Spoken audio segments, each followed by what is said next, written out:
Road accident is one of the leading causes of death in Ghana. These accidents can be blamed to the negligence of drivers and other road users. Recently, in Central Region, 2 buses had head-on collision resulting in 34 deaths, while others sustained various degrees of injuries and are in critical condition.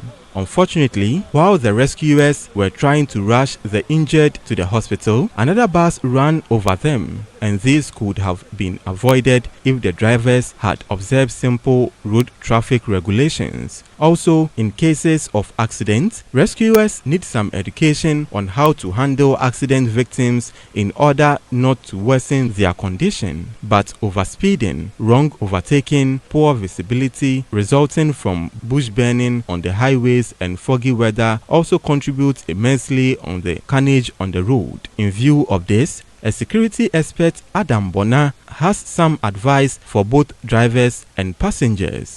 Passenger safety. You are a passenger. You are going to board a commercial vehicle. Most of the commercial vehicles in most of our peri-urban or urban areas, we call them trottles. We jump on these trottles and we don't check anything on this trottel. And some of these trottel drivers are pretty, amateur drivers. They speed when they don't have to overtake, they are overtaking. You are sitting in the vehicle. Your safety is paramount. Ensure that when the driver is speeding, you call the attention of the driver to let him know he cannot speed. When it comes to the owners of these vehicles, usually servicing is not done properly because then we don't care so long as the vehicle is bringing us money. But you invest money in a vehicle, you expect the vehicle to last for a very long time and continue to give you money. Unfortunately, most of us don't do that. All we need is the money coming in and we are okay. Make sure your vehicle is serviced. In low and middle income countries, motorcycle is a major means of transport. In the northern part of the country, motorcycle also serves as a major means of transport. Unfortunately, most parents usually risk their children on motorcycles in Tamale without crash helmets. Interestingly, some even carry more than 2 children on their motorcycles, endangering the lives of these children in case of accidents. But it is clear that when accident occurs, crash helmet reduces the risk of serious head and brain injuries. The Motor Transport and Traffic Department (MTTD) is an agency under the Ghana Police Service which is responsible for road safety in Ghana. Its Northern Regional Commander, Superintendent Yahya, said the indiscipline on the roads have resulted to the high number of deaths in Ghana. He, however, advised road users to observe road traffic regulations to avoid needless death in the country. As at 2018,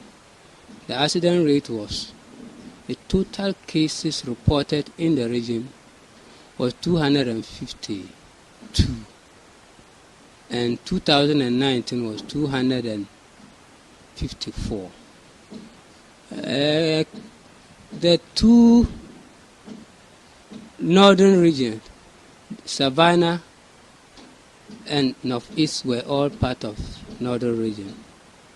As at the end of the last quarter, before the end of the last quarter, they were split out of the region. So we don't have the records. So if we are to add these 2 regional records to our present situation, you can appreciate my reason for saying that the records, the increment is quite not good.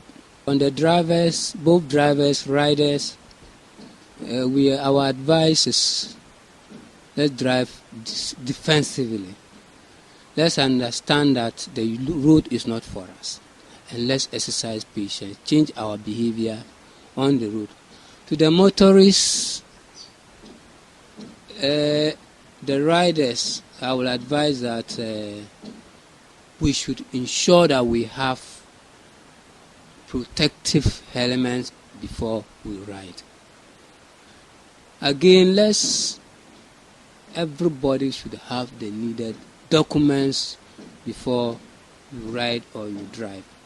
And that way we can reduce the accident rate. Before, if you are going for a license, today you will have to go through some driving training. and that would, help you to change your behavior. When these preventable accidents occur, managing the victims' fractures is also another task. According to the head of trauma and orthopedic at the Tamale Teaching Hospital, between 2015 to 18, about 34 children have been amputated due to accidents and complications from traditional bone setters. Let's say 3 years from 2015, when we have a permanent orthopedic surgeon at Tamale Teaching Hospital. So from that time, we decided to look at it. How many people came with amputation, especially those coming from the bone setters, those who also have amputation because of traumatic amputation due to trauma and other disease. And the 3 years, we had about 181 people with amputee. And the trauma alone, there's 97 trauma alone, 97. And if you look at the 97 children from 1 year to 14 years, we have 35 children from trauma. So, and if you look at it from trauma, those who went to the bone setters and there was complication and they came back to the hospital for amputation, they are 24. Those who had amputation due to trauma, primarily because they had they came back, they came to the hospital with a mangled extremity, so there's no way that a limb can survive. So amputation also was done, and there were about 11. There are 11 people. However, some of the traditional bone setters argue that they also manage complications from the hospitals. In order to avoid these blame games, road users must adhere strictly to traffic regulations. Government should also consider to bear the cost of treating accident victims so that patients will not opt for low-cost treatment that may result to complications or even death.